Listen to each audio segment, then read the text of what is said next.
કેટલા વાગ્યા? 10:15 થયા અને અમારી મમ્મી જો હજુ 10 વાગ્યા સુધી ચા પી કરું. Thank you. ઇંગ્લિશમાં તો જોર આવડે બોલતા. ચા તો પીવી જ પડે ને કે 10 વાગ્યા સુધી? 10:15. આપણે 11 વાગ્યા સુધી ચાલે ચાલુ. અમારા ઘરમાં ચા બહુ પીવો બધા. હા, પેલી બાજુ ચા ચાલે ને આ બાજુ એ ચા ચાલે ને આખો દિવસ ચા કરતા હોય ઘરમાં.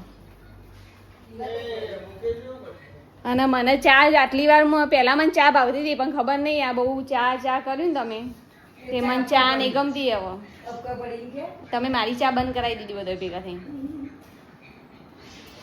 આ મગફળી બાફેલી છે જો, મસ્ત મીઠું નાખીને મસ્ત બાફી. મારી સબ્જી થાય છે આજની ડ્રમ સ્ટીક એટલે સરગવાની સબ્જી, બેસનવાળું શાક.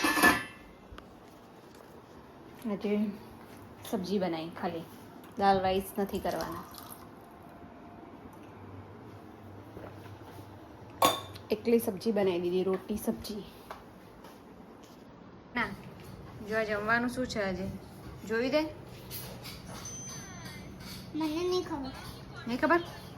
જો આજે આટલું બધું જમવાનું: દહીં વડા, દાળ ફ્રાય, જીરા રાઈસ, પાપડ, ચીંકી. કોણ જોવા છે જી એના